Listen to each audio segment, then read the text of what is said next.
नमस्कार, मी प्रसाद. VCNच्या बातमीपत्रामध्ये सगळ्यांचं स्वागत. बातम्यांना सुरुवात करण्यापूर्वी पाहूयात आजच्या ठळक घडामोडी. मोदी सरकारच्या 3 वर्षाचा आढावा लोकांसमोर यावा यासाठी शहरातील प्रभा मंगलम येथे 2 दिवसीय प्रदर्शनीचं आयोजन. पोलीस आयुक्ताच्या विशेष पथकाने केली अवैध दारूंच्या व्यवसायावर छापामार कारवाई.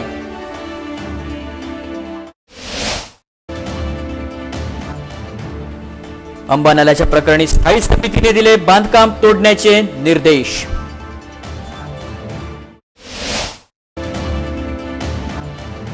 आता इंदोरच्या धर्तीवर स्वच्छ व सुंदर अमरावतीसाठी होणार प्रयत्न.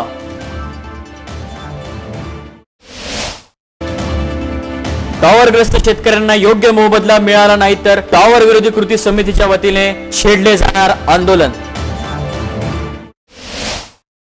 तर या होत्यात ठळक घडामोडी. आता पाहूयात बातम्या विस्तारित स्वरूपात.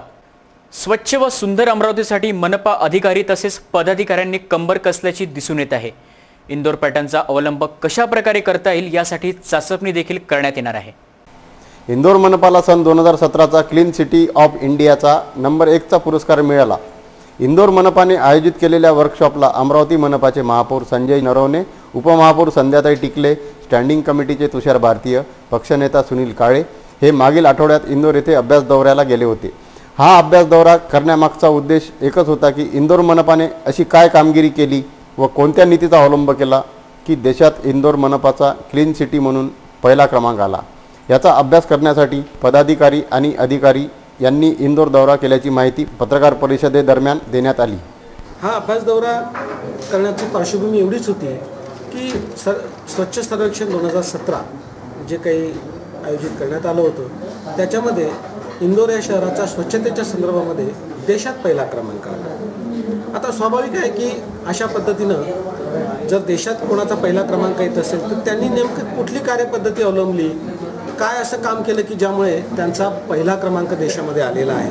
याचा अभ्यास करण्यासाठी पदाधिकारी आणि अधिकारी यांनी या ठिकाणी दौरा केला आणि ते करत असताना ज्या काही बाबी आम्हाला आढळून आल्यात हे करत असताना आम्ही दुसरी एक बाब या ठिकाणी आणखी पुन्हा प्रकर्षाने अशी आपल्यासमोर मांडली की लोकसहभाग हा अतिशय महत्त्वाचा भाग या सगळ्या गोष्टीमध्ये आम्हाला आढळून आला आणि त्यामुळे अमरावतीकरांनी या सगळ्या मोहिमेला योग्य आणि प्रचंड असा प्रतिसाद द्यावा अशी आमच्या पदाधिकाऱ्यांची आणि प्रशासनाची देखील या ठिकाणची एक भूमिका आहे.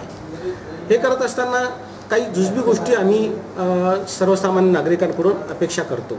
त्यामध्ये पहिली बाब अशी आहे की ओला आणि सुका कचरा स्वतंत्र ठेवण्यात यावा या संदर्भामध्ये विलगीकरण करणं जे आहे ती मुवमेंट आपण आता हाती घेतो आहोत. त्यामुळे आपल्या माध्यमातून मी नागरिकांना विनंती करेन, जेवढी काही प्रतिष्ठान आहेत, व्यापारी आहेत, उद्योगपती आहेत, या सगळ्यांना विनंती करेन की त्यांनी 2 डस्टबिन आपल्या या प्रत्येक ठिकाणी ठेवायचे आहेत. रंग कोणता असेल यासाठी मी फार आग्रह धरणार नाही, पण 2 डस्टबिन एवढ्यासाठी की एकामध्ये ओला कचरा असेल आणि दुसऱ्यामध्ये सुका कचरा असेल आणि हा ओला आणि सुका कचरा वेगवेगळ्या पद्धतीने कलेक्ट करण्याची आमची तयारी आम्ही देखील या ठिकाणी करत आहोत. हे करत असताना ओल्या कचऱ्याचं जे संकलन करून त्याची प्रक्रिया करण्यासाठी आमच्याकडे एक स्वतंत्र युनिट आहे आणि सुक्या कचऱ्यासाठी सध्या आपल्याकडे प्रक्रिया नसल्यामुळे आपण तूर्त तरी तो केवळ डम्पिंग यार्डवरती साठवण्याचं एवढंच काम या ठिकाणी करत आहोत. इंदोरचा उल्लेख या ठिकाणी मी यासाठी करेन की ह्या सगळ्या बाबींचा तंतोतंत अभ्यास इंदोरने केलेला आहे. त्यांना नागरिकांनी खूप मोठी साथ दिलेली आहे, पदाधिकाऱ्यांनी आणि लोकप्रतिनिधींची फार मोठी साथ त्या ठिकाणी मिळालेली आहे आणि त्यामुळे इंदोरमध्ये एक चांगली अशी स्वच्छता आपल्याला पाहायला मिळते. खरोखर त्या ठिकाणी त्यांनी जी प्रचंड मेहनत घेतलेली आहे त्याचं जर आपण एक अवलोकन केलं तर त्या ठिकाणचे पेन्स, त्या लोकांनी जी काही मेहनत जी घेतलेली आहे ती मेहनत आपल्या सगळ्यांच्या लक्षात येते. इंदोरच्या धर्तीवर अमरावती सिटी स्वच्छ व सुंदर बनवायची असेल तर प्रशासनाची प्रचंड इच्छाशक्ती तसेच मीडिया व लोकांचा सहभाग आवश्यक असल्याचे मनपा आयुक्त यावेळी म्हणाले. Dilip Jawanjal, VCN news, Amravati. आता बातमी कार्यवाहीची. पोलीस आयुक्ताच्या विशेष पथकाने दिनांक 16 जून रोजी सकाळी 7 वाजता राहुल नगर स्थित सुरू असलेल्या अवैध दारूच्या व्यवसायावर छापामार कारवाई केली. या कारवाई दरम्यान आरोपी अब्दुल जाबीर यास पोलिसांनी अटक केली आहे. एकीकडे शासन दारूबंदी करण्यास सक्रिय कारवाई करीत आहे तर दुसरीकडे अवैधरित्या दारूच्या गोरखधंद्याला शहरात उधाण आलेले दिसून येत आहे. यासारखाच एक प्रकार शहरातील फ्रेझरपुरा पोलीस स्टेशनच्या हद्दीत येणाऱ्या बिच्छू टेकडी राहुलनगर या परिसरात अवैध दारूचा धंदा सुरू असल्याची बातमी मिळाली। येथे येणाऱ्या दारुड्यांना परिसरातील नागरिक त्रस्त होऊन त्यांनी सुरू असलेल्या अवैध दारू विक्रीची तक्रार पोलीस आयुक्त यांना दिली। पोलीस आयुक्ताच्या विशेष पथकाने दिनांक 16 जून रोजी सकाळी 7च्या सुमारास राहुलनगर स्थित सुरू असलेल्या व्यवसायावर छापामार कारवाई दरम्यान हा अवैध व्यवसाय अब्दुल जाबीर यांचा असल्याचे उघडकीस आले। छापामार कारवाई सुरू असताना अब्दुल जाबीर यांनी पोलिसांच्या कारवाईत ढवळाढवळ करण्यास सुरुवात केली। तसेच स्वतःच्या हाताने अब्दुल जाबीर यांनी डोक्यावर काचेचा ग्लास फोडला व स्वतःला जखमी केले। वरील घटनास्थळी झालेल्या सर्व प्रकाराची पोलीस आयुक्तालयामार्फत विशेष पथकाने कारवाई करून आरोपी अब्दुल जाबीर यास अटक केली असून कलम 186(E65) विरुद्ध गुन्हा दाखल केलेला आहे। Bureau report VCN news. बातमी अंबानाला संदर्भातली अंबादेवी मंदिर परिसरातून वाहणाऱ्या नाल्यावर स्लॅब टाकून त्या ठिकाणी पार्किंगची व्यवस्था करण्यासाठी बांधकाम करण्यात आले होते। या बांधकामात नागपूरच्या VNIT संस्थेकडून झालेल्या स्ट्रक्चरल ऑडिटमध्ये अनेक त्रुटी आढळून आल्याने ते पाडण्याचे आदेश स्थायी समिती सभापती तुषार भारतीय यांनी दिले। अमरावती शहराच्या मध्यवस्तीतून वाहणाऱ्या नाल्यावर स्लॅब टाकून त्या ठिकाणी पार्किंगची व्यवस्था करण्यासाठी 2011 मध्ये नाल्यावर मोठे बांधकाम करण्यात आले होते। त्यासाठी तब्बल 2.5 कोटींच्या निविदाही राबविण्यात आल्या होत्या। त्यानुसार नाल्याचे रुंदीकरण, सिमेंटचे बांधकाम, स्लॅब, पार्किंग व्यवस्था व सुलभ शौचालयाचे बांधकाम करण्यात येणार होते। त्यापैकी नाल्याच्या एका बाजूस स्लॅबचे काम पूर्ण झाले, तसेच त्या अनुषंगाने नाल्यात 15 पिल्लरही उभारण्यात आले। मात्र पावसाळ्यात याच पिल्लरला कचरा अडकून पाणी रस्त्यावर येऊन परिसरातील नागरिकांच्या घरात जाईल याचा महानगरपालिकेच्या इंजिनियरने विचारही केला नाही। तसेच गाळ न काढताच काम केले। त्यामुळे मागील 2 ते 3 वर्षांपासून पावसाळ्यात त्या नाल्यातील खांबांना कचरा अडकून पाणी रस्त्यावर येते व या परिसरातील परिस्थिती गंभीर होते। याकरिता या प्रभागाचे माजी नगरसेवक मिलिंद बांबल यांनी सभागृहात अनेक वेळा या नाल्यासंबंधित मुद्दा उपस्थित केला। तसेच नव्याने निवडून आलेल्या नगरसेवकांनाही हा मुद्दा रेटून लावला। त्यामुळे या कामाचे VNIT संस्थेकडून स्ट्रक्चरल ऑडिट नुकतेच करण्यात आले। यात अनेक त्रुटी आढळल्या आहेत।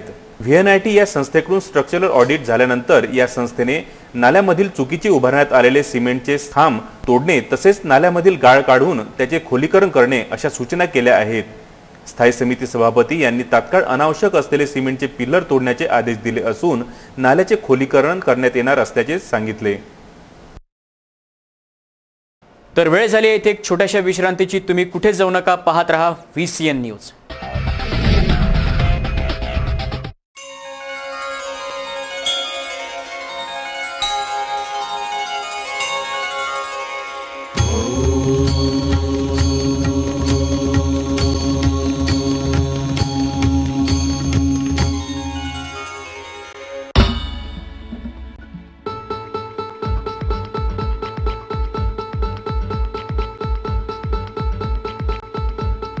घरची शान, घरचा मान, घराकडे तिचे सर्व ध्यान।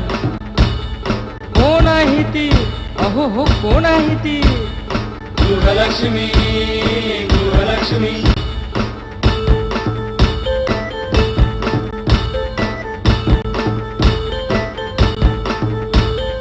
ममते पोटी प्रेमासाठी झटते नेहमी घरच्यासाठी। अहो पण काय केलं तिच्यासाठी? म्हणूनच तर घेऊन आलोय गृहलक्ष्मी। आनंद एका स्त्रीचा।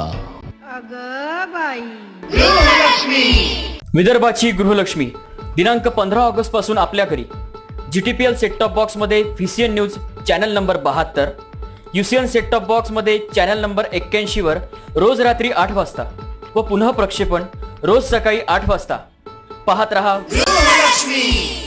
विदर्भामधील खवयगिरींचा एकमेव कुकिंग शो। तर विश्रांतीनंतर तुमचं पुन्हा एकदा स्वागत। पाहूयात बातम्या विस्तारित स्वरूपात।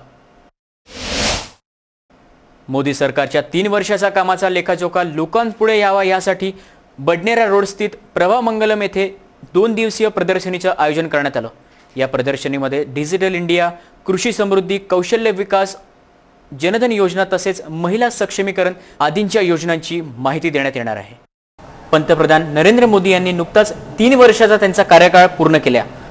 गेल्या 3 वर्षात मोदी सरकारने जनमानसांसाठी राबवलेल्या योजना व केलेल्या कामांची माहिती जनतेपर्यंत पोहोचवण्यासाठी एका प्रदर्शनीचे आयोजन बडनेरा रोडवरील प्रभामंगलम येथे करण्यात आले। याचे उद्घाटन महापौर संजय नरवणे, उपमहापौर संध्याताई टिकले यांच्या हस्ते करण्यात आले। या प्रदर्शनीमध्ये महिला सक्षमीकरण, डिजिटल इंडिया, कृषी समृद्धी, कौशल्य विकास, जनधन योजना आदी योजनांची माहिती देण्यासाठी स्टॉल ठेवण्यात आले आहे। मोदी सरकारच्या विकासात्मक कामाविषयीची 10 मिनिटांची व्हिडिओ क्लिप देखील यावेळी दाखवण्यात येते, ज्यात गेल्या 3 वर्षात मोदी सरकारने केलेल्या कामगिरींची तसेच विशेष योजनांची माहिती संक्षिप्तपणे अधोरेखित केली आहे। जनतेने या प्रदर्शनीला अवश्य भेट द्यावी तसेच सरकारच्या विविध योजनांची माहिती घ्यावी असे आवाहन तुषार भारतीय यांनी केले आहे। Dilip Jawanjal, VCN news, Amravati. वळूयात पुढच्या बातमीकडे। टावरग्रस्तांना योग्य तो मोबदला मिळावा यासाठी टावर विरोधी कृती समिती महाराष्ट्राच्या वतीने नागपूर येथील उच्च न्यायालयात जुलै महिन्यात एक याचिका दाखल करण्यात येणार आहे। महाराष्ट्र राज्यामध्ये सन 2008 पासून 465, 666, 765 व 1200 केवीची कामे सुरू झाली। केंद्र सरकारने 13 कंपन्यांना ही कामे दिली आहेत। ही कामे करताना शेतकऱ्यांच्या जमिनीवर मोठमोठी टावर्स उभारली जातात। 2 टावरमधील अंतर 1000 फूट असते तर एका टावरचे वजन हे 7000 किलो असते। शेतकऱ्यांच्या शेतात काम करण्यापूर्वी त्यांना कोणतीही पूर्वसूचना न देता काम सुरू केले जाते। राज्याचे ऊर्जा मंत्री चंद्रशेखरजी बावनकुळे यांच्या संपर्कात मागील 2 वर्षापासून टॉवर विरोधी कृती समितीचे महाराष्ट्र अध्यक्ष मिलिंद पाटील, सरचिटणीस अनिल नागरे व टॉवरग्रस्त शेतकरी संपर्कात होते। टॉवरमुळे व तारेमुळे शेतकऱ्यांना कशा अडचणी येतात हे सर्व लेखी स्वरूपात दिले होते। दिनांक 23 मे 2017 रोजी ऊर्जा मंत्री यांनी जमिनीचा मोबदला 2 पट देण्याचे जाहीर सुद्धा केले। ज्या शेतकऱ्यांना शेतात विद्युत टावर आलेले आहेत त्या जमिनीखालचे नुकसानीचे क्षेत्र 8 गुंठे धरावे तसेच विद्युत तारेखाली जी जमीन जाते तिचे मोजमाप करताना लांबी, रुंदी, कॉरिडॉरसह मोजून त्याच्या 30% नुकसानीचे क्षेत्र ग्राह्य धरावे तसेच जमिनीच्या प्रत्येक भागातील रेडीकरणाचा जो दर आहे त्याच्या 4 पट दर करून त्यानुसार मोबदला द्यावा असे ठरले होते। परंतु ऊर्जा मंत्र्यांनी जे जाहीर केले आहे त्यांनी टॉवर खाली आलेली जमीन तितकीच धरली असून तारेखाली आलेली जमीन 15% ग्राह्य धरली आहे व रेडी रेकनरचा दर 2 पट केला आहे। हे पूर्णपणे चुकीचे असून टॉवर विरोधी कृती समितीला हे मान्य नसल्यामुळे याबाबत नागपूर येथील माननीय उच्च न्यायालयात जुलै महिन्यात एक याचिका दाखल करण्यात येणार आहे। ही मागण्या मान्य न झाल्यास मुंबई येथील आझाद मैदानावर मंगळवार दिनांक 27 जून पासून सकाळी 11 वाजतापासून आंदोलनाचा त्यांनी इशारा दिलेला आहे। या उपोषणानंतरही समाधानकारक तोडगा निघाला नाही तर 15 जुलैला टॉवर कृती समितीतर्फे उच्च न्यायालयात याचिका दाखल करण्यात येत असल्याची माहिती पत्रकार परिषदेत देण्यात आली। महाराष्ट्र राज्यामध्ये हाय टेन्शन लाईनचे जे टावर्स आहेत त्यांना योग्य मोबदला देणार असं ऊर्जा मंत्री चंद्रशेखरजी बावनकुळे यांनी जाहीर केलेलं आहे। परंतु टॉवर विरोधी कृती समिती यांना ते मोबदला मान्य नाही। रेडी रेकनरचा दर 4 पट धरावा तसेच तारेखालचे नुकसानीचे क्षेत्र 30% धरावे आणि शासन निर्णयात हा सन 2008 पासून लागू करावा या आमच्या मुख्य मागण्या आहेत। जर शासनाने या मागण्या 1 जुलैपर्यंत मान्य नाही केल्या तर माननीय उच्च न्यायालय नागपूर या ठिकाणी आम्ही याचिका दाखल करणार आहोत। तसेच या शासन निर्णयाचा निषेध म्हणून आझाद मैदान मुंबई येथे दिनांक 27 जून रोजी 1 दिवसाचं आम्ही आमरण उपोषण करणार आहोत। तर बातमीपत्रात थांबण्यापूर्वी पाहूयात पुन्हा एकदाच्या ठळक घडामोडी। मोदी सरकारच्या 3 वर्षाचा आढावा लोकांसमोर यावा यासाठी शहरातील प्रभामंगलम येथे 2 दिवसीय प्रदर्शनीचं आयोजन। पोलीस आयुक्ताच्या विशेष पथकाने केली अवैध दारूंच्या व्यवसायावर छापामार कारवाई।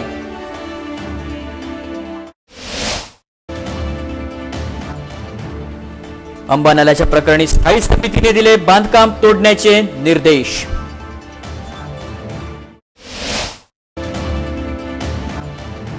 आता इंदोरच्या धर्तीवर स्वच्छ व सुंदर अमरावतीसाठी होणार प्रयत्न।